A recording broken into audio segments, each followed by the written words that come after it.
Learn the most empowering hiring techniques. Land the most desirable talent. Launch your company towards massive success. This is the Higher Power Radio Show with your host, Rick Gerard. All right. Amazon's leadership principles, i.e. their core values, have been the most critical element in their unprecedented success. Value alignment first, skills second. So why is this not a standard practice among all up-and-coming startups? The reason I believe is that leaders then become accountable for their actions, especially when they misbehave. Without values, it's easy to hide, it's easy to rationalize bad decisions, and easier to deflect blame when the shit hits the fan. This is why 9 out of 10 startups fail. Without the right people, your company will not be able to execute. And the right people are attracted to more than just money. They want growth, structure, and purpose. When your company demonstrates that none of these elements are present, the A players run. And you're left with the people who are willing to take the job. I'm Rick Gerard, and welcome to the Higher Power Radio Show. We help entrepreneurs and executives win the strongest people. We do so by sharing insights from top-performing rebel entrepreneurs, game changers, and industry leaders like our guest today, Mr. Steve Anderson. Now, Steve is the CEO of Catalyst. He has spent decades shaping the insurance industry through a deeper understanding of emerging technologies and how businesses today can best integrate and leverage them. Steve is a sought-after speaker and influencer. He is also the author of the widely anticipated book, The Bezos Letters, where he reveals the 14 principles for business growth based on the ideas and patterns that emerged when he examined Jeff Bezos's 21 annual letters to Amazon shareholders, which is what makes Steve the perfect expert for today's topic. Steve, welcome to the Higher Power Radio Show today. Rick, thank you for having me. It's great to be here. It's a pleasure to have you, my friend. All right, so today we're going to discuss, we're going to take this a little personal too, but we're going to discuss balancing the need with kind of patience, with patience to get the right hire. And then we're going to talk about how to put the right structure in place to land them. Sound like a plan? Sounds like a plan. All right, perfect. So when we talked prior to the show, you shared with me a really kind of interesting hiring story. So I wanted to figure we can open up with that. Great. Yeah. Actually, a little while ago, I was looking for a new employee to help out. We were growing rapidly as those startup, modes, and thought we had found somebody who would work really well in the position that we were looking for. And the short version, we can go into more detail, obviously, but is they didn't work out. And we found that out pretty quickly, which partly is fortunate. And the unfortunate part is just a disruption both to us in the business, but also to the individual. It was not a good situation. And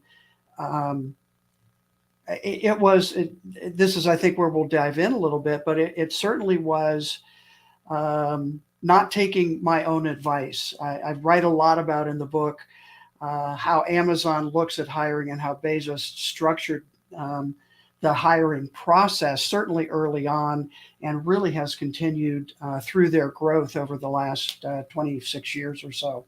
Yeah. Yeah, that was one of the things that, I remember reading really like back in the 90s, right? That customer obsession was their number one leadership principle. And they did behavioral interviewing, which was totally foreign to me based on that. And then I think early 2000s, I actually did some work with Amazon. Right. Yeah. So it was kind of interesting because then I really delved into like what it is they were doing, which was really unique to other companies. And I think a couple things you said in your, introduction, certainly resonated with me in terms of my looking at the shareholder letters and kind of that flow through. In fact, in the very first 97 letter, Bezos says, it's not easy to work here. When I interview people, I tell them you can work long, hard, or smart, but at Amazon, you can't choose 2 out of 3. And this is the phrase that resonate with what you said, but we are working to build something important, something that matters to our customers, something we can tell our grandchildren about, kind of that purpose and again, attracting the A player. So that's another comment you made that resonated with me, because at Amazon they do look for A players, and I say in my book, A players want to work with A players, Yep. not the other way around. Yeah, 100%. I mean, I've been working the other side as a recruiter for a number of years, and I've had lots of candidates that have come back to me and said, "Hey, look, I don't want to work with this team." Well, why? Because they just seem like they're winging it. Yeah. And I want to be with a lot of other smart people. I want a chance that if I'm going to put my time in here, that it's going to equate to be worth something for me later on down the road. Well, and again, that sense of meaning. I'm working on something important, and I loved his long-term thinking, something we can tell our grandchildren about. Yeah, exactly. All right, so where do you think you were kind of off the mark on the one hire? I mean, that's kind of a challenge I think a lot of people experience. Yeah, and so again, as I said, I was growing, having work that needed to be done, looking for help to do it. Came across a candidate that knew a little bit about, just from industry connections, and ended up hiring pretty quickly. And I think that may be kind of the first, which is not taking the time to make sure the individual actually would fit what we were looking for. And we had gone through the process of what I think was a pretty good job description. And again, not taking the time to make sure that fit was there. And that's that idea of miscasting, right? Yeah. Great person, lots of skills. That was not the issue, but not fitting in with, really maximizing their skill set in terms of what we needed. And then the mismatch, became more and more apparent, unfortunately. So is the pacing determined by the candidate? So maybe the candidate had another offer, the time frame was fairly short. Yep. Gosh, that happens so often, right? Yeah, no, I mean, we kind of came in at the last minute, had some, interviews, all phone, right, base, which that's not good or bad. It just is what it is. Yeah. And we felt like we had to move fast if we wanted this person. And again, I think, and I'll go back to Amazon. They take a long time to interview. Yep. And it could be, right, multiple interviews with multiple people, some phone, some video, maybe, as they get further along in person. But they're very intentional and deliberate about making sure that the person that they're bringing in will fit into the Amazon culture. And not everybody does. And I think that's what's clear. Certainly for Amazon, what people need to be clear about, everybody shouldn't work there, right? Everybody doesn't fit into what their culture is, certainly back early on, but even forward to today. And again, I knew this up here, which I think is a lesson, is you can kind of know it, but trying to apply it is actually really difficult. Yeah, you know what, the hurry up thing, when the pacing is determined by the candidate and we start to get FOMO, it's really important. I mean, that's a big clue that a lot of times the candidate is just shopping the highest offer. Mm-hmm. And you really need to take a step back and say, hey, let's slow this down. Let's make sure we're gathering the right evidence to support whether or not we should hire somebody. But also, that's also not having an interview process and timeline in place by which you guys operate. And very few startups do, right? Right. They kind of like wing it. Hey, we can talk to you tomorrow if you want. And, they show this flexibility. It's almost like we show the desperation that we need somebody really badly. Right. And we all know how that ends up for the person who's super desperate, right? Right. It doesn't work out super well. Yep. Well, and one of my principles in the book is this idea of, maintaining your culture and not compromising. Yep. And again, it's hard to even say it out loud, but again, I knew that in my head, but not in practice, and Yeah. didn't at the time didn't make the connection, which is unfortunate. Yeah. FOMO is a powerful thing. Like we fear that we're going to mess out on this candidate, so we make a rash decision, and the rationalization is usually, hey, you know what? Like what's the worst can happen, right? Right. And it's kind of like that scene in Dumb and Dumber. Like, what do you think the chances of us getting together are? Well, 1 in a million. Ooh, you're saying there's a chance, right? So Right. yes, there's a chance this person might work out, but the chances are actually greater that the person won't work out.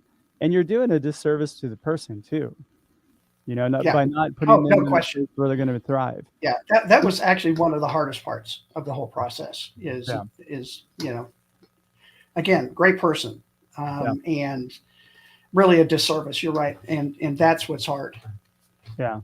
I mean, the purpose, the intention of the interview is really to understand, extract evidence to support whether or not we are going to be a place where this person's going to thrive. Right. Not can this person do the work. And I think that's the hard part to really wrap your head around. Yeah. It's not, it's in the mindset of people has changed. It's not about somebody just coming in and doing the work and being happy because you pay them. There's got to be something bigger that's going to keep them around. Correct. Yep, I agree. And again, I go back to the second letter that Bezos wrote in '98, where he lays out three questions that he encourages his people to ask when they're making a hiring decision, which is, will you admire this person? Number one. Number two is, will this person raise the average level of effectiveness in the group they're entering? And then three, along what dimension might this person be a superstar? And that one's interesting because it goes on to explain it might not be and probably isn't work related, but what other interests do they have? How well rounded are they? Or are they only this one dimension? And I think, again, looking back on it now, those are three really good questions as part of that hiring process. Yeah. And you know what? We almost approach it too by from a scarcity perspective as opposed to an abundance perspective. There's Right. there's millions of people out there. There's not just one person who could do the job and they just happen to come across your desk on Indeed that day. All right, you're listening to the Higher Power Radio Show. I'm your host, Rick Gerard. And for our podcast listeners, we're going to take a quick educational moment from our sponsors. Hey, check out stridesearch.com. There you'll find additional content and resources to order your copy of Healing Career Wounds. Let it be your company's secret weapon to hiring the strongest talent. Our guest today is Steve Anderson, and we're discussing kind of combination of how Amazon hires and then kind of how to structure your interview process to where you can avoid FOMO and making the wrong hire. All right, so let's talk about how we solved this problem or how you solved it. Where'd you start? Well, again, looking back now, having a little time to do a really review of the whole process, it comes down to a few things. And we've touched on those a little bit. One is, having a process. And as you say, new startup, lots of exciting things going on, lots of different needs in the business, but taking the time to determine and figure out, okay, what is the process we should use? Yeah. And certainly you could use either Amazon or somebody else as a template to at least start asking, but even, what are the right questions to ask to get to what are the skills and capabilities of the individual? Certainly you want to know that. But also, again, I like that, what else do they bring into the group? And, he says later in another letter that, he hopes employees now say, I'm glad I got in when I did in the past because I don't think I could make it now. Meaning you're continually raising the bar in the quality and the type of person that that you're looking at. Yeah. And so Here's the thing: as a startup, it's so critical that you get it right with the strongest people right off yeah, the bat. I mean, you don't have that luxury. Amazon can absorb bad hires pretty easily. now they can. Yes. Yeah. Well, even past 10 years, probably they could, right? Oh But yes. Yeah. But early on, I mean, they were a startup like anybody else. yeah, And I think probably the difference there is whether intuitively or learned, I'm not quite sure, but Bezos understood better than many, better than I'll say that, um, the importance of having the right people in the right place yeah. to help Amazon do what it's done over the last, 25 years. Yeah. Well, let's talk a little bit about structure because, you know, I deal with this quite often, and if anybody's interested, I actually have a structured document that I can send you that works really well with startups.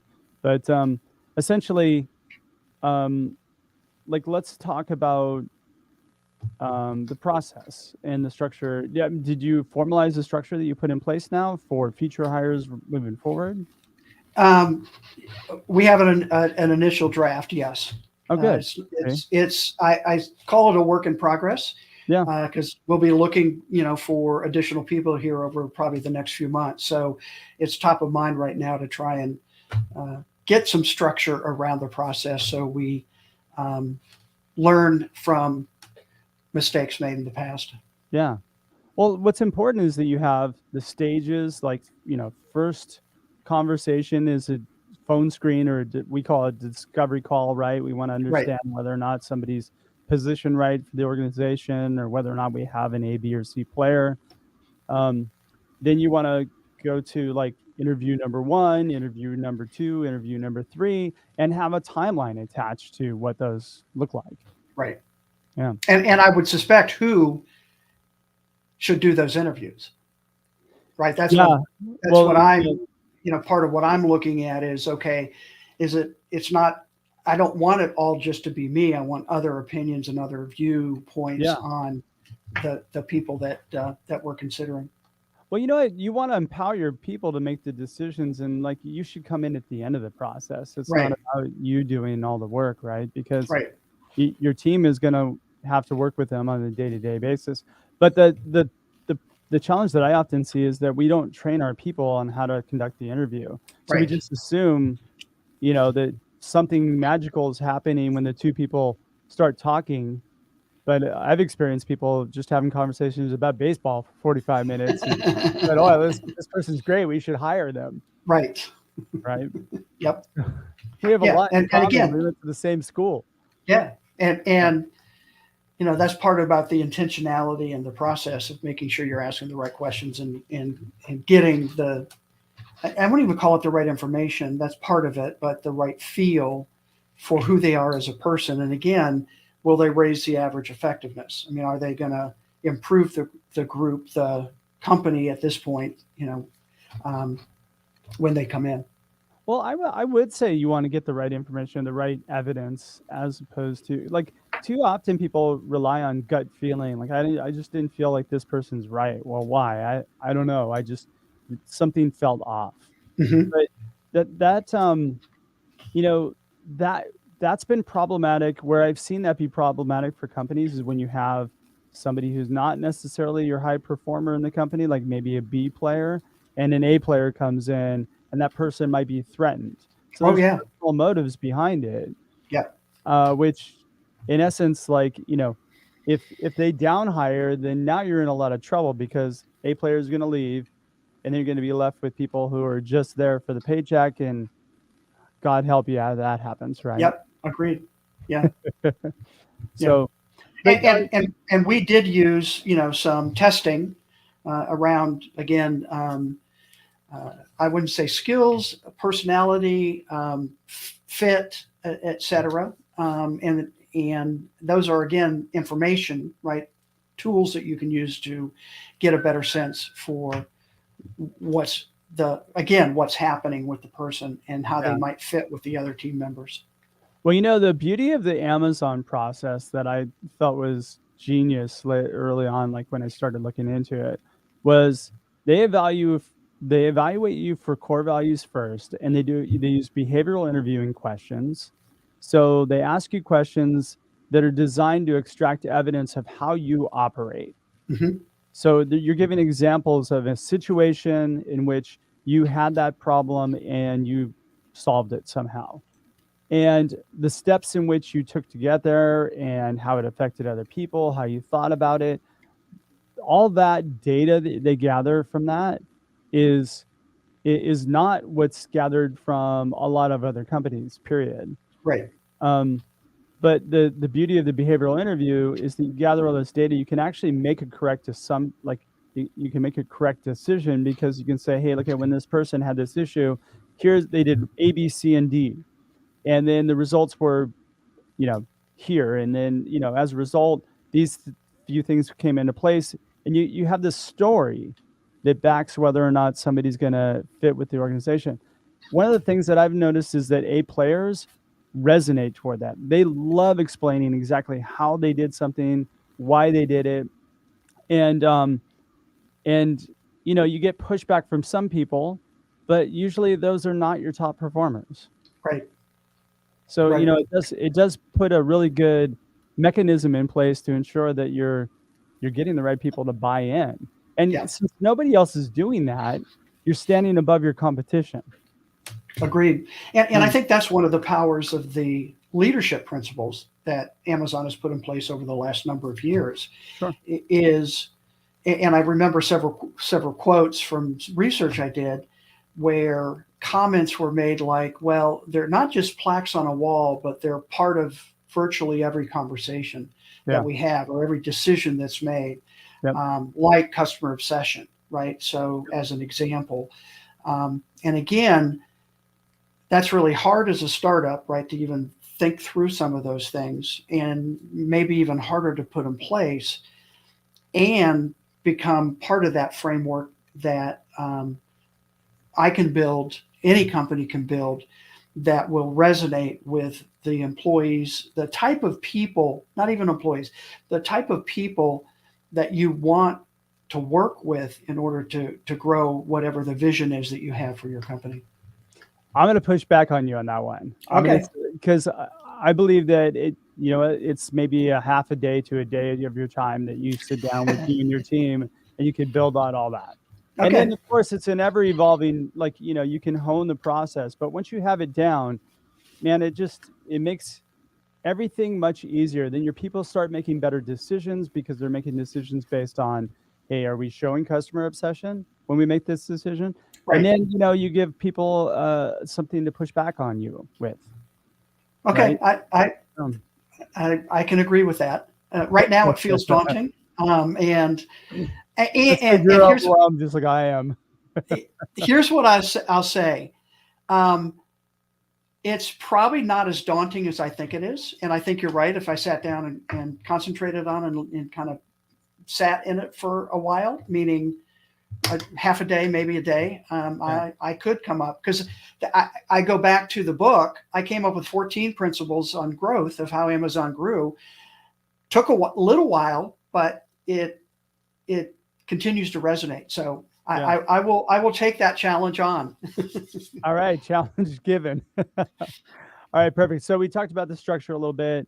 What would you say would be kind of the other key points besides structure? Well, structure, again, we talked about FOMO, trying not to get too caught up in, I've got to have somebody just to do the work. And for that, then really looking at, okay, what are some other options? Meaning, if I'm going to slow down or be really careful about hiring somebody full-time, what other options do I have to get the work done that I need to get done? Could be a VA, could be executive assistant, could be a temp, could be, right.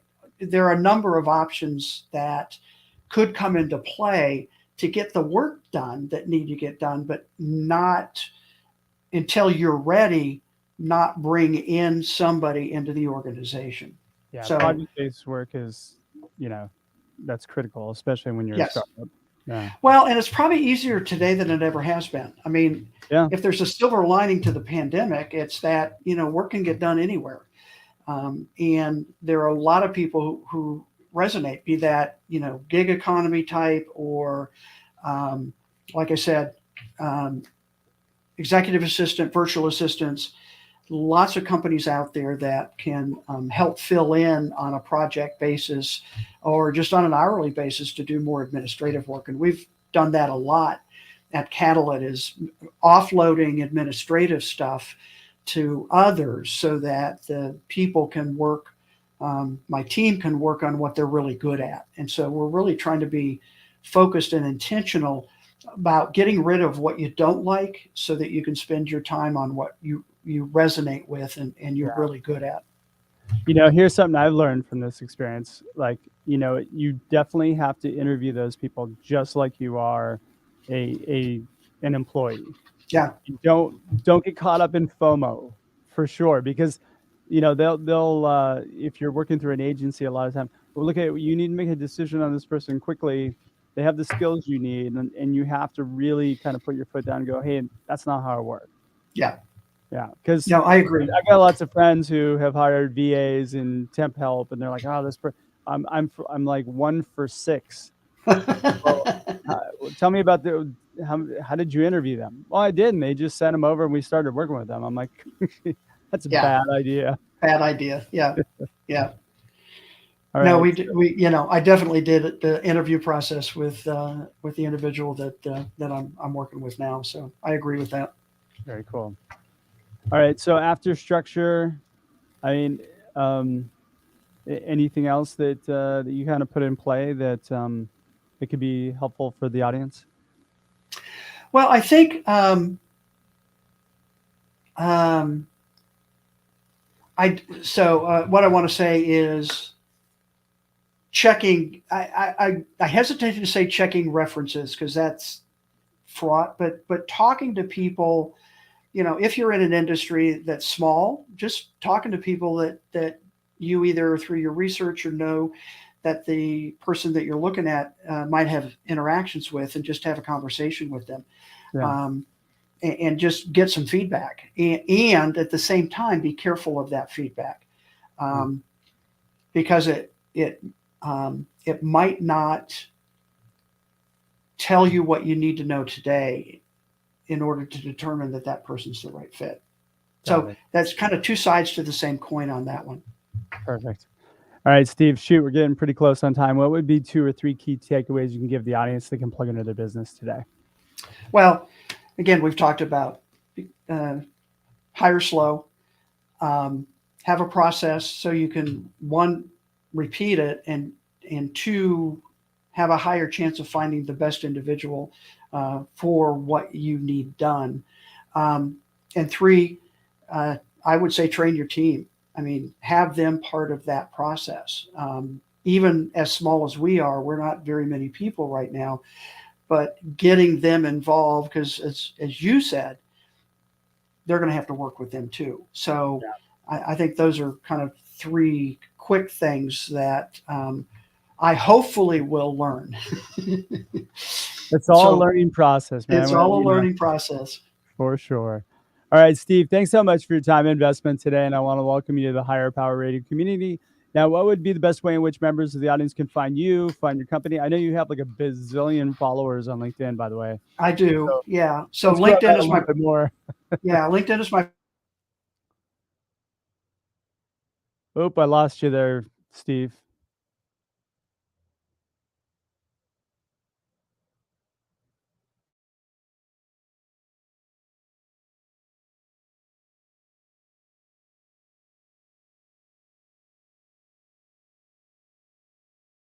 Steve, I'm sorry I lost you there. Oh. Luckily for us, it's a StreamYard issue as always. There we go. He should be good now. Steve? Stevie there? You can't hear us. All right, Steve. All right, I want to Okay, so I want to thank our listening audience for tuning in to this week's episode of Higher Power. Quick thanks to our team, Brian Colburn, Ayla Gerard, and Andrea Ballin. If you're listening to the podcast, please subscribe, review, and share. After all, this show's for you, and we want to continue to bring valuable content that you can use in your business week after week. You can join the Higher Power Radio community at Hire, H-I-R-E, Power, P-O-W-E-R, radio, R-A-D-I-O.com, or you can drop me an email at ricketstridesearch.com. Tune in next Tuesday. Our guest is going to be Tom Brunskill. He is the co-founder and CEO of Forage. I'm your host, Rick Gerard, and you have been listening to the Higher Power Radio Show. Aloha. Thank you for listening to Higher Power Radio. Catch our LinkedIn Live show every Tuesday at noon, or download the podcast on iHeartRadio, iTunes, YouTube, or your favorite podcast platform. We appreciate you joining us on Higher Power Radio with your guide to hiring success, Rick Gerard.